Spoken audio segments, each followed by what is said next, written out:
Channel, the Car Guy Channel. My name is Mike Hennessy. This show is all about cars and all four car guys. Get yourself a cold beer. Get yourself a cold beer, guys, because our show is... We are smoking! I'm Mike Hennessy, and you're watching the Car Guy Channel. I have an auto repair shop. I've been in the business for over 30 years. You name it, we got it, we built it, we've done it, we do it. We love this car stuff, and I hope you guys do too. We're gonna have a lot of fun, got a lot of stuff cooking, so just stay tuned. 1, 2, 3 o'clock, 4 o'clock, rock. 5, 6, 7 o'clock, 8 o'clock, rock. 9, 10, 11 o'clock, 12 o'clock, rock. We gonna rock around the clock tonight. Welcome to the Car Guy Channel. We got a fantastic show. We got all sorts of stuff going on here at the shop, and I get a lot of cards, a lot of letters, a lot of emails saying, what's going on at the shop? What about this car, that car, that car?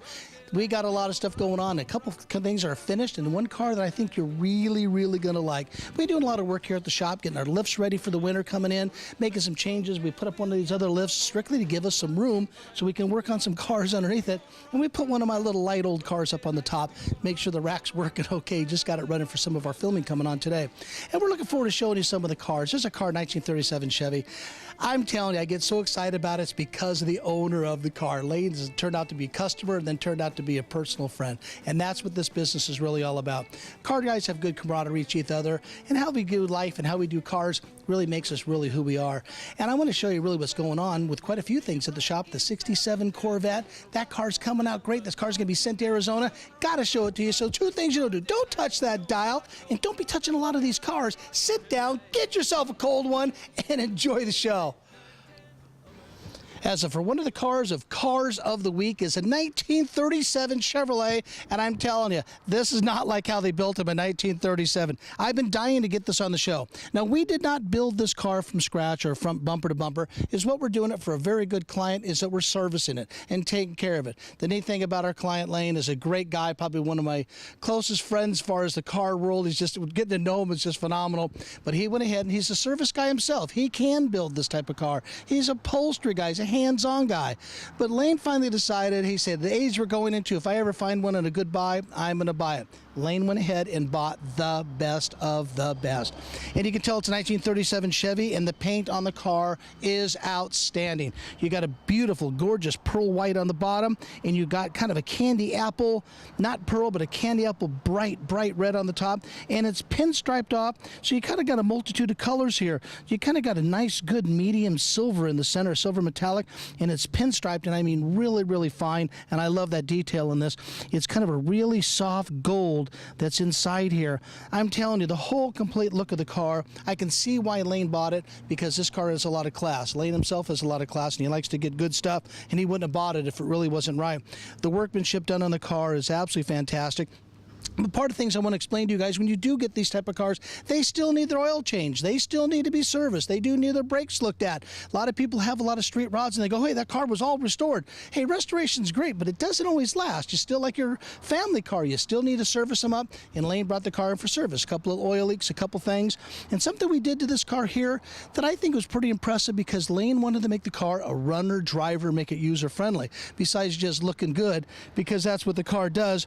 But the car was a little bit too low in the front. When some of these builders build these cars, they get that front end down low as they can, and I'll admit it, the look is great. There's no doubt, the look's fantastic, but it was just down a little bit too low for getting into the driveway and going to some events. Lane took it to one of the shows just recently, the first show he put it in, cleaned it up, over 150 cars, and Lane placed in the top 5 of these, actually got 3rd place on it, and I was just so proud of him. He brings the car down, brings the award, but this is really neat, and this right here is all what it's all about. Hey, let me take you under the hood, and I will show you what's there.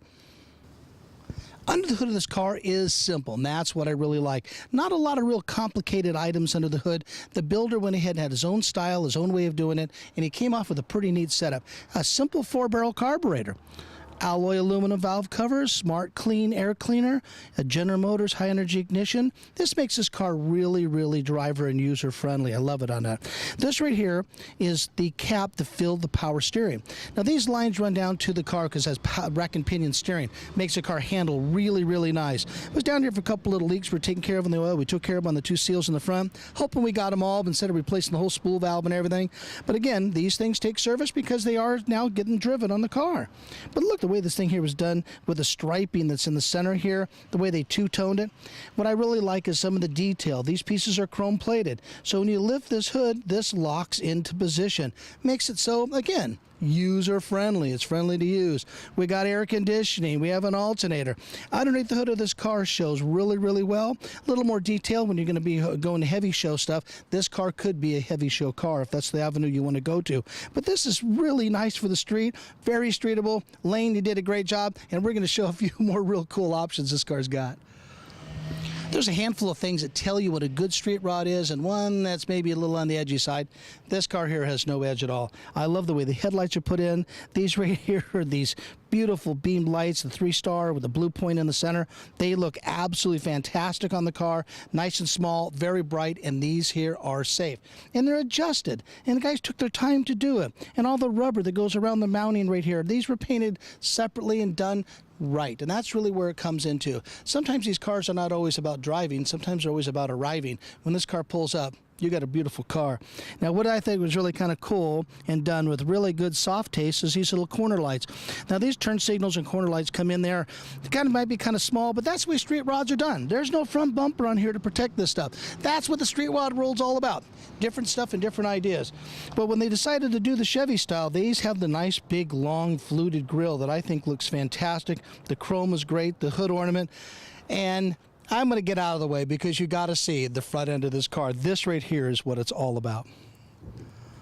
If we could use the word deco on any car and any design, this right here is what the deco designs are all about. This right here is imprinted actually into the metal, and this is the type of work that was done back in the days. This is just really cool. The like little flutes put in there, pressed into the way the metal is. This is bossed into the actual structure of the hood itself. And louvers, guys and gals, louvers. Louvers are cool. They were needed in all these cars to keep the air from pulling out. But look at the attention to detail in the louvers all the way down the side. We just see the deco design here. Everything about this car just seems to fit together so well. I can really see why Lane got excited when he bought the car. You know, options for these cars are just what you want to put into them and how much effort you want to put into them. Some of the better cars have all sorts of things. So when you see a car that, you know, the terms we use, I was at a high school over at Independence High talking about terms of what they used in the industry, you know, for cars. These right here are basically, these door handles are shaved. There are no door handles. So they go ahead and they actually have a remote, opens the doors. And I just think that is really cool. Great touch. And of course, the safety item to open the doors is inside the car. We're going to show you that. But I'm going to tell you, look at the interior in here. It was done by a local guy here in the area named Byron. The inside is just beautiful. It's a tritone. It matches. And when it has the gray right here is the same as the gray that's on the center striping of the car that goes around. Of course, with the pearl white and of course with the red, he tritoned the interior. So Lane had somebody else do it because he wanted to have his car finished. He didn't have the time to do it. Well, I admired him, and I'm thinking the same way. Let the other guys do the work. Safety is always a plus when you're building these type of street rods. So I really think a lot of ways, if you can get into the car by using the remote, you need to get out of the car and maybe you don't have the remote. But it's just like anything else. There's a button that's hidden right here on the side. Now there's one on each side. This button right here operates this door here for opening, and the one on the other side operates that door there for opening. I'm telling you, there's a really pretty good thought into the car, and if you ever run really low, there's another way to get into it, but we won't talk about that on the air. And what I really kind of like, of course, is a tilt steering column. Get you in the car, you're really roomy in here. I think these seats right here are just a great choice. I want to say probably the original seats on this car, these might be a Ford type seat, I'm guessing, but I think it was a smart decision was putting the stick column shifter. I think it's great. Floor shifters kind of have a certain look, you know, the low car and the breeds that are out there to put on the floor. This right here keeps you out of the way, gives you some good foot room for Lane and his wife to actually take this car and enjoy it somewhere. I think the dash is done really good. It's not overly done with gauges. They put a tack over here. I think this was done with really good taste, and I just love it. Any quality builder looks at a car and they have their own ways and what they think, how they can judge the car fairly quickly. And I'm a person who always loves to see the sides of the door jambs and see the attention to detail the way it was done. I've seen some cars that you know, it just didn't really measure up to a fine restoration. And this right here measures up very, very high to a beautiful restoration. The whole door jamb all the way. They put the rubber stopper here. It goes all the way down. They put a lot of thought into where they did go ahead and what I call do the break in the color from the pearl white to this ruby red. And of course, the way the pinstriping stops to here, this goes here. They just thought it out pretty well. On the bottom, you're going to see the seal plate, and it was done so clean where the carpet meets and goes together. This right here to me is what really makes a fine restoration on the car, and those are what I call attention to detail. There's a lot of things impress me with cars, and paint, of course, nowadays really is the trick to really making your car spectacular. Paint, unfortunately, is very expensive. It's very time-consuming and environmental. There's so many, the list goes on. Painting a car today is not like it was back in the 50s, 60s, and maybe early 70s. But when you look at the colors in this car and the workmanship that went into it, I'm going to go right down the line here. To me, this is kind of a ruby red. This right here is the gold pinstripe that kind of goes around both sides. This right here is a two-tone silver. Now, this right here is one silver color as my finger kind of goes down. The striper, I think, just did a beautiful job. And of course, there's airbrush work done here. Airbrush is just, there's an art. I don't know how to explain. It's an art. I just don't know how to express how much I really appreciate the fine work that was done. They do a nice off red, which is more of a fire engine red striping inside here. This right here is where some of the car color comes in as a smoke gray. Then you come back into the pearl white, which goes around the whole car. The thing that's impressive the most, I mean, to put some thought into this is when designing your colors and designing your car really takes the skills, and some people really have a really good eye for it. This guy had a good eye for it, and they had to pay pretty good money to paint this car. I wouldn't know what the number would be if someone challenged my shop on a number. I'm telling you, that'd be a pretty pricey number to give. It's capable to be done. But look at the difference. If you can see the two different colors here, you got this color right here is kind of a smoked pearl white, and this right here is the pearl white with a gray pinstripe. Now, the camera's going to go ahead and show the back end of this car and give you an idea how many times this car actually had to be painted. You're looking at 1, 2, 3, 4, 5. This car here, let alone the red itself, just to create this car here, the design on it with the airbrush work, I'm telling you, just very impressive. So when you see this, the reason why I want to explain it in this fashion, so when you see all these cars are at these shows, and guys and gals, there's cars out there that are good as this and nice as this is what you need to appreciate when you talk to some of these owners and people that do the restoration work. This is the work that people like myself get into and do. This is very exotic.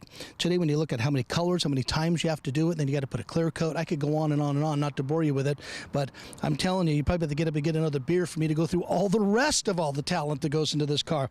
But check this here out. Take a look at it, and you're going to see the colors, the way the rubber goes around the back window, the third light. I'm just telling you, there's so much about this car that I'm impressed with. Check that out, and I think you're going to be pretty impressed.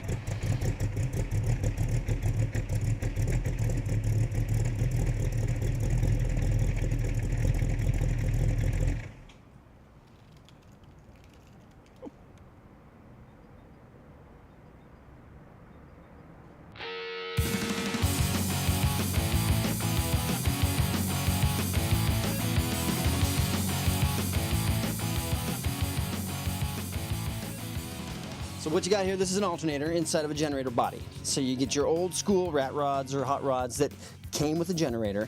The guys want to retain that original look, but the generators just don't perform like an alternator does. So they pack that thing full of an alternator, and it's good to go. So this right here, like even like 64 thing, we'll get Mark about the half thing. He's on the half thing today. There you go. But 64 and a half Mustangs were Ford products. From 65 on down, ran generators. Exactly. So these right here are custom built. These are kind of cool, guys. This is kind of neat. I don't know if you guys know these things are out there. So hold this thing here. Then we'll do it one more time here. You play. We got right back here, and you got the diode trio in the background right there. This right here is probably the heat sink plate. Got the diode trio back here. It is now. Is this an internal regulator? Yes, it is. Oh, so it's a one wire. You got a one wire. You plug it and go. It's pretty darn cool. One wire generator. Excellent. Good job. Hey, you want to host the show?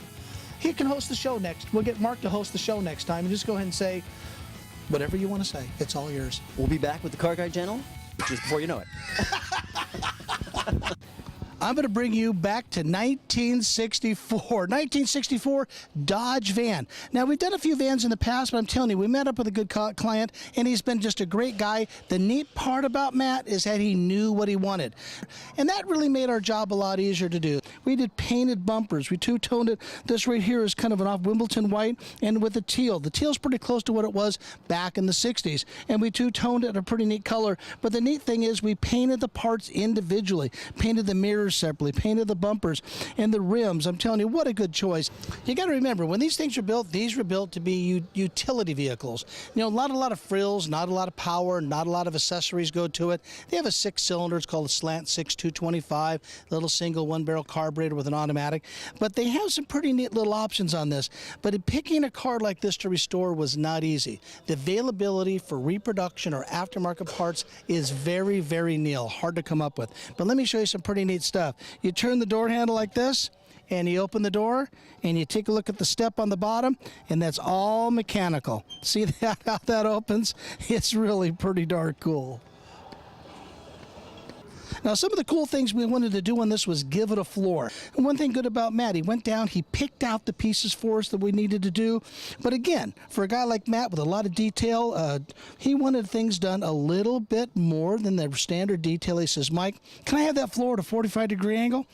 I looked at him and said, if that's what you want, that's what I'll do. And after bordering it, you know, we border the floor all the way around, which takes a lot of time to do. We go ahead and make a custom box. You're going to see over there with 2 cup holders on top. Now, the reason why those cup holders are there is to hold a soda or whatever for people. If you lift that up, we have an ice chest in there, and underneath there is the battery. Now, we put a lighting system in here. Up in the top there, you're going to see LED lighting. That's probably some of the new technology that we put in up at the front. There's stainless steel pieces that has the lighting to turn on. You're going to see speakers on the very bottom here. All speakers all the way around. He kind of knew what he wanted again, and that helps anybody out. Designing the seating in here was really a little bit of a challenge because we had to make it curved. Now, Bobby at Mountain View Interior was the one who really polished off all the quick design and decided where to two-tone. Matt wanted the white seats and the teal on the sides with a stripe that goes across like a band all the way around on the seats. When you see the windows in here, kind of how they pop open, the rubbers and seals for this was probably one of our largest challenges because there's, like I said, there's not a lot of reproduction parts available for vehicles like this. I always bring up the point of called attention to detail. And look at the door jambs on here. This is where I really like to see a lot of time put in it. And I know Matt appreciated all that because when you get the rubber, finally they're able to get this, which is just like I said earlier, very difficult. When we get the rubber for the van, but look how nice and clean it is. We bead blasted all these pieces before we reinstalled them, repainted and cleaned up all these, cleaned up all the handles. You can see all the correct screws. These take time to do, and then to find the screws to do all this in is really a lot of work. These all had to be bead blasted, clear coated, and all sorts of things. It takes a lot of time to do it. We tried to keep the dash clean as we could when we installed the stereo system. This right here is actually the main stereo for it, and the amplifier is hidden underneath the seating in the back. But this right here is not an add-on part. This right here is a factory shifter. This is exactly how they shifted back in 1964 in these Dodge vans. This right here looks like a gigantic 8-ball, and this right here is how you shift the gears. I just think it's just really deco and very, very cool. We put this lever in here. This right here operates all the rear lights in the back, and we're not sure where that cup holder came from, but I'm pretty sure Matt uses it.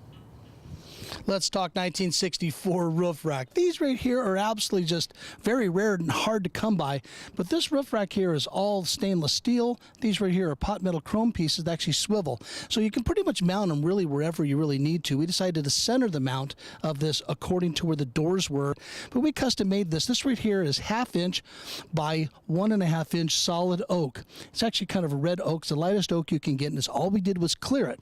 But on all the nuts and bolts are all stainless steel, and we use the Acorn stainless steel Acorn cap nuts, so no rust or anything will ever come out of it. I'm telling you, the look of the roof rack, to me, when you got to put on the vehicle, it just kind of made it. It gave it that deco look, and the look went all the way around. Matt was real happy with it when we got it on the car, so we're all very, very happy with the way it turned out. Check this thing here out. It's pretty cool. Getting close to finishing projects in the shop. I'm so excited about this project. This was an old car of mine, and the car is going to be going to Arizona.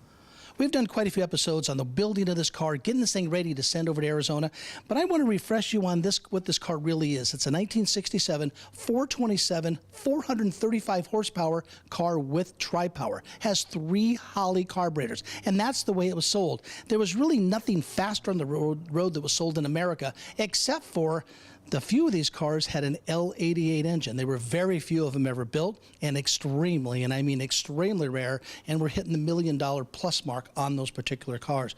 These are getting very expensive themselves, being a 435 horsepower. They did not make very many of them at all. So the number sequencing is kind of a big deal. That's why the authentication of the car, as far as the tank sticker, they call it, when this car went down the assembly line, this was just a frame and a gas tank was on it, and it had a big build sheet on it that told all the parts are supposed to go into this particular car because of the VIN number. Car goes down the assembly line. If it says 427 tri-power, they took one of those motors off the shelf, sat it on the frame, bolted it in, and sent it back down, and they start installing bodies. That's what this car here is all about. This car right here is about the number scene, and that's really what's kind of neat about it. When guys take cars like this and do what Keith's going to have done to it, by the time he's done at the shows, I hope he does very well. Now, Keith's taken on the hobby, besides the Corvette itself, is going into the NCRS judging and a little bit more of the serious avenue of the Corvette collecting, NCRS, National Corvette Restoration Society. And there's a book about as thick as a phone book that has all the little detail edges of really what was correct on the years for those Corvettes. Now, the word being correct for what the factory did, not correct saying it's actually the perfect part for the car. Not every car was built that was perfect, but the cars are correct for what those cars had. So some people want to make it clear when they say their car wasn't correct, or wasn't correct as far as the number sequencing. But this car right here does have the numbers matching, the intake manifold matching, all the stuff, the exhaust manifolds, and pretty much about everything. But it does have some neat features we put on what's called air conditioning. Air conditioner was put on the car a few years back, but we went ahead and you saw all the pictures of us painting this car. Now, the biggest thing is painting the Stinger, and of course the big talk of the Stinger. Now, when I rub my finger over the front of this, you cannot feel the lines on the Stinger. That takes a lot of time, and the time and effort to paint a Corvette nowadays is very difficult because of the old fiberglass. The old fiberglass still contracts and still maneuvers. Things still can seep into it. It's very difficult to get perfect and right no matter how many fillers. You start putting all sorts of fillers on the car, after a while you're going to get a lot of cracks. For long term, this is probably the best style of paint job you actually can put on a Corvette with the materials that are available to us today. And to cover this car here was a lot of work, and if you go around it, you're going to see the fit of everything, as far as the fit of the headlights. This right here took all the time in the world to get this fit correctly. This car right here went through, you know, a few paint jobs in the past, some probably poor work, mediocre work, and then redoing it all is where the work really came in. And the door panels, they just turned out just beautiful. Now, these are reproduction door panels, not the originals, because we had white ones on it, and going by the code number of the car, it's supposed to have this particular color of door panels. But to make all this stuff here right, we put the correct gaskets in between the wing window roll-up, the door roll-up, and these little things are adjusting. This right here is the ball that actually adjusts and opens up the door. Now think about it. Today you'd say that's a little bit barbaric or used to a big handle. This is like any sports car really had. They have a little bit of wiggle room there, and that's just the way the Corvettes were. And that right there was in these cars for quite a few years, believe it or not, and how to get in and out of them. The change really was 67 was the last year of this type of door opening in the car. All the rest of them all had this style from 1953 all the way to 1967. Some of the big challenges in a lot of the older cars is to get things that fit. And a lot of things really didn't fit that well on this car because of changes or things that happened to it during the years. But this back glass, we got this back glass literally absolutely perfect in the clean because there was really so much on it, even from when we got the car in originally. There was a film type or something that was over this, and to clean this glass correctly, we cleaned it chemically off the car, of course. But after we put this on, we did our best we could on keeping, obviously, the rear and all the stainless the best we really could. We polished all the stainless that we can, put all new clips and put it in. The front windshield doesn't seat as well on them, but that is just the nature of these particular years. From 1963 to 1967 is when this type of molding was actually used on Corvettes. I don't want to say it didn't fit real well, but I'm going to say sometimes they just don't fit very well. But that's just the way it is. I think this car here came out absolutely better than most. And as you go down the car, 1967, had the gas caps painted the same color as the car. Now, I'm going to let you know a little bit of a secret on this particular car. This gas cap here has never been painted. Never been painted by us. We don't think it was painted by anybody else. And this is how close we kind of got the color. We kept that original just because its car is going to be going for NCRS judging. So we try to keep the car as original as much as possible. This is a spectacular car, and I got to show you some stuff in the back end that's only 67. In 1967 was the only year they went ahead and did this, actually molded these into the body.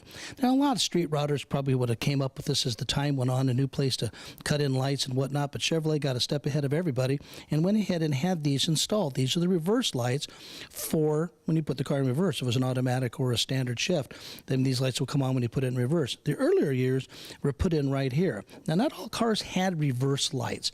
Reverse lights started in 1957. When it's pretty much mandated that they needed to be put on certain cars.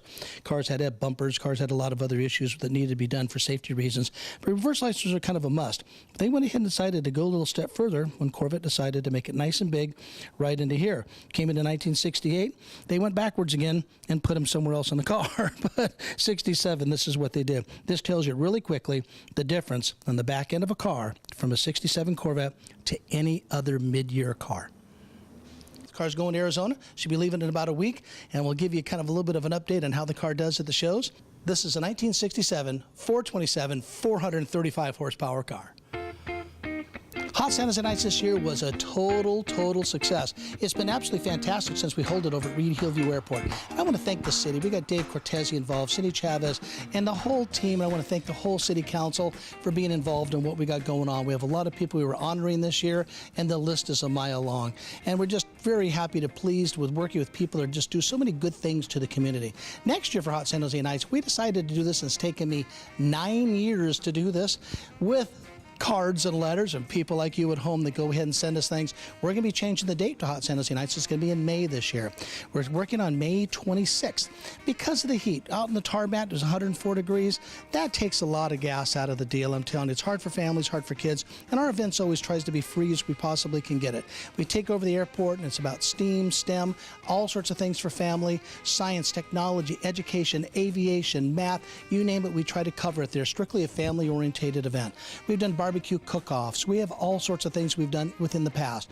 This is going to be a 10th anniversary coming up in May 26th, and there's going to be all sorts of neat things going on, and it's going to be one of our biggest shows, and we're getting a lot of help from the city and a lot of backing from them. We got bands coming in, all sorts of things that make Hot San Jose Nights work. You'll see things out through the aircraft going on. If we hold this in Memorial Day, we should get a lot of aviation from the military, and having them involved, it just gives you goosebumps when you meet these people. We have people in tanks. They ride around tanks all day, airplane rides. It covers everything, and almost all of it is for free.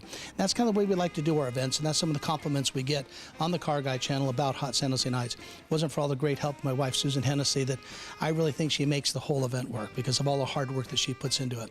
So as you're walking around and looking around things here at Hot San Jose Nights, all the paperwork is done by Susan. Of course, we got to thank Reed Hillview Airport. I'm telling you, that particular team, Ken, Pam, and Eric, they do a lot of good work for us, and they really help out for the event. If I didn't have them on my side, we could not do Hot San Jose Nights. So we'll catch you there at that event next year coming in May. It'll be a little bit cooler. So we'll see you then. I'm telling you, that was one of the shows we really like doing, especially when we do Cars at the Shop and what's going on at the shop, all the things happening. I get a lot of questions about cars that we're doing, building, and what's happening here, and that's what we try to cover today, to show you the 37 Chevy. What an exciting automobile. I wish I would have been the guy that said, I built it, but I'm the guy that serviced it and take care of it for Lane. Lane turned out to be a very good friend as a customer, and I'm really proud of the car that he got, and he got a lot of good work done to it. We're looking forward to seeing that 67 head off over to Arizona. Keith will put it in his garage and do the shows. But seeing all the cars going on here, I'm telling you, that really makes my day, and that's my life. That's all I really know. So seeing you watch the show and send me cards and letters and emails, I really appreciate it. I want to thank you very much, and God bless you, and we'll see you guys next time.